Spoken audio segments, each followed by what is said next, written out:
앞서서 소원에 대해서 얘기했고 또 다윗이 선한 사람이라고 얘기했는데요. 정말 다윗은 우리에게 모범이 되는, 신앙적으로 모범이 되는 사람이죠. 오늘 읽은 이 시편 17절의 말씀에서도 보면 다윗이 자신에 대해서 뭐라고 평가하고 있냐면 3절부터 보면 내가 결심하고 입으로 범죄하지 아니하였습니다 라고 얘기하고 있고요.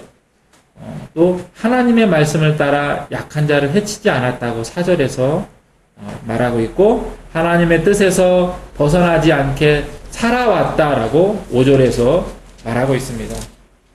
6절을 보면 그는 하나님께 기도하는 사람이었고 또 하나님의 응답을, 하나님께서 주시는 응답을, 기도의 응답을, 그 어렵다는 기도의 응답을 받는 사람이었습니다. 하지만 그의 삶은 힘들고 어려웠죠. 그를 괴롭게 하는, 그를 해치려고 하는, 그를 상하게 하려고, 그를 죽게 하려고 하는, 죽이려고 하는 사람들이 있었기 때문입니다. 특별히 오늘 말씀 10절을 보면 다윗은 자신을 해치려 하는 사람들에 대해서 이렇게 이야기하고 있습니다. 그들의 마음은 기름에 잠겼으며, 자신을 해치는 사람들에 대해서 어떻게 설명하고 있냐면 그들의 마음은 기름에 잠겨 있다. 마음이 기름에 잠겨 있다. 이게 무슨 말일까요? 이거는 기름이라는 것은 풍족함을 의미하거든요. 기름진, 얼굴이 막 기름이 흐르고 이런 거죠. 풍족한 사람들이에요.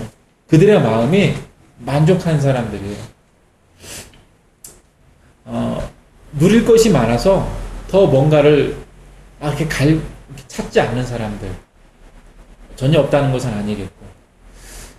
어쨌든 만족하고 있는 사람들입니다. 다윗을 해치려는 사람들이 어떤 사람이냐면 세상적으로 풍족한 사람들인 겁니다. 14절을 보면 이 사람들에 대해서 뭐라고 표현하냐면 이 세상에 살아있는 동안 그들의 분깃을 받은 사람들이라고 표현했어요.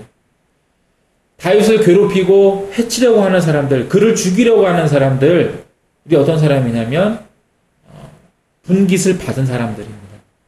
분깃을 받았다는 건 뭐냐면 우리 성경 안에서 어떻게 표현이 되냐면 분깃이라는 게 유산을 나눠줄 때 자기의 분깃을 받는다고 하거든요. 쉽게 말해서 자기가 받을 나의 소유, 내 몫을 받았다는 거예요. 사람이 태어나서 하나님께서 이스라엘 백성을 가나안 땅을 주셨잖아요. 그때 어떻게 하셨냐면 이스라엘 모든 백성들에게 각 지파별로 각 가정마다 땅을 주셨잖아요. 그러면서 사람이 죽으면 자기 자식에게 그 땅이 계속해서 유산으로 넘어가게 되어 있고, 혹이라도 살아가면서 그 땅을 팔았다 할지라도 희년이 되면 그 땅이 돌아오게 되어 있어요. 예. 그러면서 하나님께서 주신 말씀이 땅은 내 것이다 라고 말씀하셨어요. 땅은 너네 것 아니다. 나한테 내가 빌려준 거야 라고 얘기하신 거예요. 땅은 내 것이다. 여기서 사용하는 것이 분깃입니다. 내 목. 내가 당연히 받아야 될 목. 또는 나한테 없더라도 곧 나한테 돌아올. 언젠간 나한테 돌아올 몫이에요. 그래서 분깃을 받았다는 것은 어느 정도 먹고 살고 있는 사람들을 말을 하는 것이죠. 또 14절 후반에서 뭐라고 말하고 있냐면 그들은 주의 재물로 배를 채우고 자녀로 만족하고 그들의 남은 산업을 그들의 어린 아이들에게 물려주는 잔이다 라고 설명하고 있어요. 하나님께 드릴 재물이 많은 거예요. 예를 들어서 쉽게 말하면 11조를 바쳤는데, 사실 우리가 구약에서의 제사를 보면 11조를 하나님께 바치고 각을 뜬 다음에 하나님께 드릴 거 드리고 나머지를 자기가 다시 가져가요. 가져가서 이제 특별히 번제나 이런 거 드릴 때 가족끼리 나눠 먹습니다. 이게 재물의 주요 용도예요. 하나님께 바치는 게 있지만 자기 자녀들과 풍족하게 먹을 만큼 재물이 많은 거예요. 예. 쉽게 말해서 재물이 많은 사람들이 계속해서 이야기하고 있는 게 뭐냐면 물질적으로 풍족한 사람들이에요. 예. 물질적으로 풍족해서 마음에 어떤 소원이 없는 거예요. 물질적으로 넉넉한 사람들을 말하고 있는 것입니다. 그들은 자녀들에게 충분한 유산을 남겨줄 수 있는 부자들입니다. 사람의 문제는 뭐냐면 이 다윗을 해치는 사람들이 어떤 사람이냐? 가난한 사람들이 아니라 부자들이다. 많이 있는 사람들이다. 또는 그렇죠. 많이 있는 사람들이죠. 재물이 많고 권력이 많이 있고 이 사람들이에요. 사람의 문제는 무엇이냐면 있으면 더 많이 베풀 수 있는 상황인데 더 많이 베푸는 것이 아니라 더 많이 범죄한다는 것이에요. 하나님의 눈으로 볼 때, 하나님의 가치관으로 볼 때, 하나님 입장에서 볼 때 사람의 문제는 뭐냐면 더 많이 가지고 있을 때 사랑을 더 베푸는 것이 아니라 더 많이 범죄한다. 하나님도 잘 안 믿게 되고 사람에게도 사랑을 베풀지 않고 오히려 그들 고통에 빠지게 하는 것이죠. 때문에 우리가 하나님에 있는 사람으로서 우리도 부자가 되길 원하고 많은 것을 갖기 원하고 상황이 내 형편이 좋아지길 원하는데 우리가 주의해야 할 것이 있죠. 그게 뭐냐면 우리가 더 좋아질 때에 다른 사람을 해치는 것을 해치지 않도록 깨어있는 것입니다. 하나님께서 우리에게 부자가 되지 말라고 말씀하신 적이 없고 오히려 성경의 인물 중에 하나님께서 부자로 만들어주신 사람들이 많이 있습니다. 문제는 오늘 시편을 통해서 착하게 살아온 하나님 앞에 하나님 말씀을 지키며 하나님의 구원을 바라고 있는 나를 구원하소서라고 말하고 있는, 기도하고 있는, 간구하고 있는 이 다윗도 부자가 되었을 때, 자기가 왕권을 완전히 확립했을 때 밧세바를 통해서 범죄를 하게 되었다는 거예요. 그게 바로 사람의 문제입니다. 오늘 시편을 통해서 부자와 권력자들에게 고통을 받았던 다윗이 그도 부자가 되고 가진 자가 되었을 때, 권력을 가진 자가 되었을 때 그도 정말 큰 범죄를 저지르게 되었던 것입니다. 우리 모두의 모습이겠죠. 때문에 우리가 하나님 안에 있는 사람으로서 더 우리의 형편이 좋아질 때 우리의 신앙의 형편도 더 좋아질 수 있도록 주의를 해야 합니다. 가난한 사람의 범죄는 그 영향력이 비교적 약합니다. 물론 어떤 사람은 나라를 떠들썩하게 하는 사건을, 범죄를 저지르기도 하죠. 그러나 부자의 범죄는 가난한 사람의 범죄에 비하면 약한 그 영향력이 작은 편입니다. 가난한 자의 범죄는 죄라고 판명이 되고 또 사회적으로도 거부가 되고 저지됩니다. 그러나 부자의 범죄는 죄가 분명함에도 불구하고 죄라고 말하지 못하는 경우가 많이 있습니다. 그리고 사회적으로 묵인되어서 계속 진행이 되는 경우가 많이 있습니다. 가난한 자의 범죄는 쉽게 눈에 들어오는 형태의 것이 많습니다.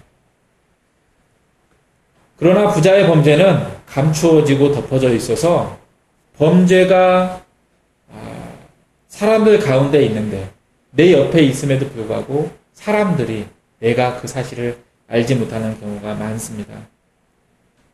가난한 자의 범죄는 소수의 사람들에게 영향을 주지만 부자의 범죄는 더 많은 사람을 해치는 일을 하게 됩니다. 부자가 사람들에게 그리고 사회적으로 큰 에너지를 가지고 있기 때문이죠. 그래서 더 부자가 되고 더 권력자가 된다는 것은 더 책임을 져야 한다는 양면성을 가지고 있습니다. 그렇지만 우리는 그 책임을 사실 생각을 별로 하지 않습니다.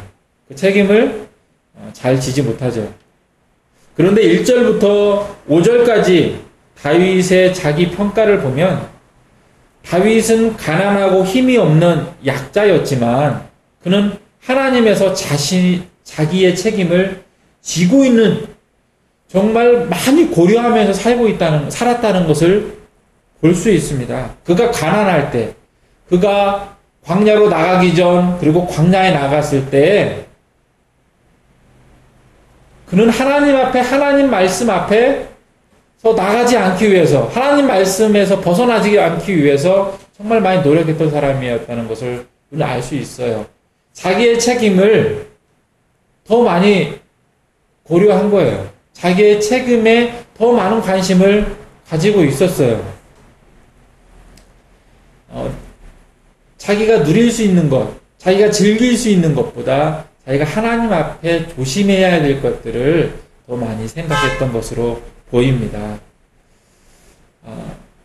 책임을 그의 인생의 기준으로 산 것이죠.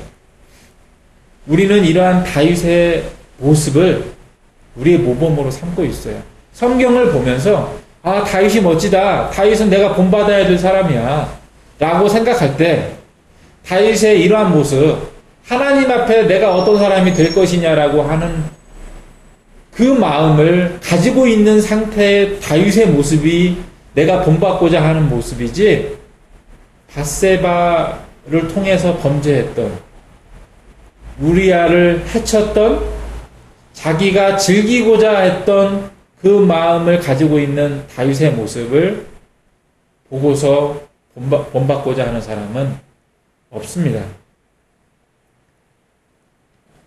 나의 책임을 진다, 하나님 앞에서의 책임을 중심으로 내가 산다는 것이 그러한 마음을 가지고 있는 다윗의 모습을 15절을 통해서 우리는 배울 수 있습니다.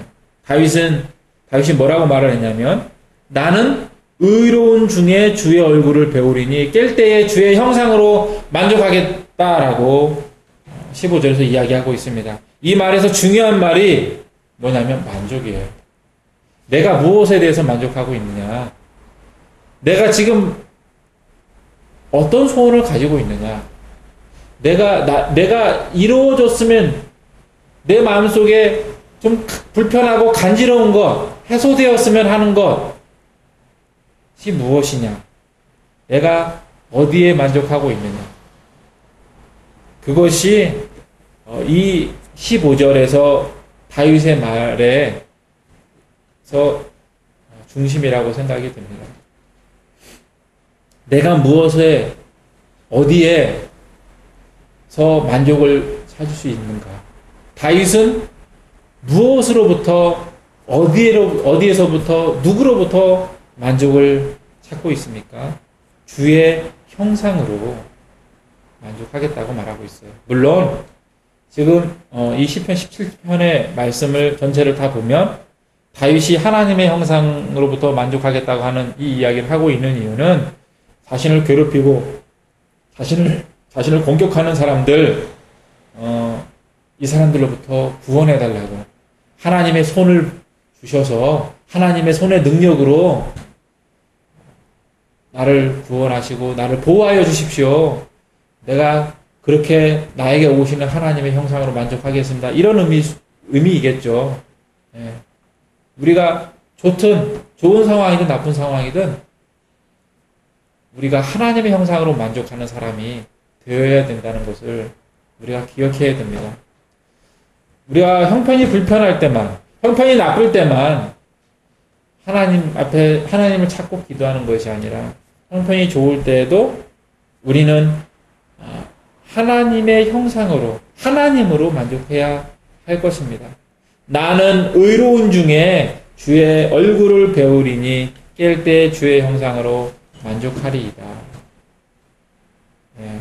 내가 의로울 때에 나에게 욥이 그랬던 것처럼, 내가 그래도 의로울 때에 하나님께서도 인정해 주실 만한 때에 나에게 어려움이 오고, 그렇다 할지라도 어려움이 왔을 때에도 나는 내가 여전히 하나님 앞에 의로워서, 의로운 가운데 있어서, 여전히 의로워서 하나님께서 나를 구원해 주실 때, 내 문제를 해결해 주실 때에도 나는 여전히 하나님 앞에 의로울 수 있도록 우리가 그 마음을 가지고 있어야 되는데, 내가 무엇을 만족하고 있느냐, 내가 형편이 좋을 때 기대하고 있는 것이 무엇이냐, 내가 형편이 나쁠 때 내가 기대하고 있는 것이 무엇이냐. 물론 우리가 기대하는 게 많잖아요. 그렇죠?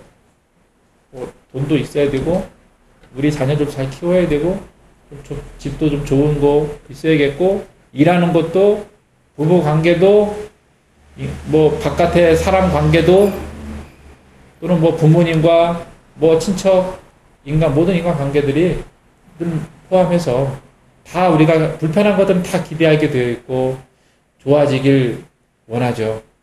그러나 그 모든 것을 통틀어서 내가 무엇을 고대하고 있고 소원하는가, 그 중에 제일을 뽑으라면 무엇을 뽑겠느냐. 내 마음속 깊이, 내가 입으로 굳이 말하지 않더라도 내 마음 깊숙이 한 가지 소원이 있는데, 그것이 하나님을 닮는 것이다 라고 하는 이 소원이 있어야 할 것입니다. 우리가 하나님 앞에 거하고 하나님 안에 거하여서 거룩하고 정결하고 책임을 지는 일이 우리 안에 있어야겠습니다. 하나님을 추구하는 삶, 여전히 하나님을 추구하는 삶이 우리에게 있어야겠습니다. 그 수도원들, 우리나라는 잘 모르겠지만 유럽이든 뭐 미국이든 이런 수도원에서 이런 말이 있다고 합니다. 손으로는 일을 하고 입으로는 기도를 한다. 손에는 일, 입에는 기도. 그래서 수도원에 있는 사람들이 농사를 지었잖아요. 그 사람들도 먹고 살아야 되니까 낮에는 항상 일을 하고, 그리고 쉬는 시간에는 성경 읽거나 기도를 하고. 그래서 그 사람들의 뭐라 그럴까요? 그러니까 그 사람들이 서로 이렇게 가지고 있는 그게 뭐냐면, 손에는 일이고 입에는 기도라고 하는 그런 말이 있다고 합니다. 이와 마찬가지인 것 같아요. 우리가 이 세상을 살아가면서 정말 열심히 일을 해야만 살 수 있고, 또 여러 가지 노력들을 하고, 또 인내도 하고, 또 지혜를 쏟아가면서 여러 가지 문제들을 헤쳐나가며 살아가야 하지만, 우리의 마음은 하나님을 보고 하나님께 기도하고 하나님을 바라보며 살아야 합니다. 손에 일만 잡고 있으면, 그래서 그 마음에서 하나님을 내려놓기 시작하면 우리의 눈은 하나님이 아니라 일만 바라보게 되어 있어요. 다른 것을 바라보게 됩니다. 우리의 손에 일도 잡되 우리의 마음은, 우리의 입은 꾸준하게 기도로 채워져야 할 것입니다.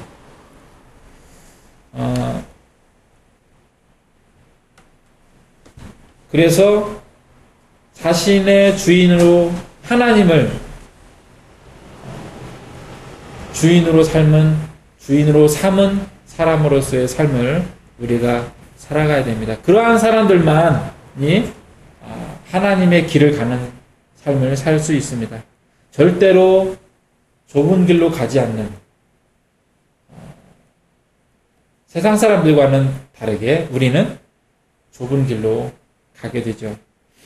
자녀의 삶을 산다는 것은 요즘 유행하는 말로, 유행하는 말을 하기보다는 요즘 말로 오타쿠의 삶이라고 할 수도 있고, 또 덕후의 삶이라고도 할 수 있습니다. 사람들이 전혀 관심 갖지 않는 것에 우리는 신경을 쓰고 노력을 쏟아붓기 때문입니다.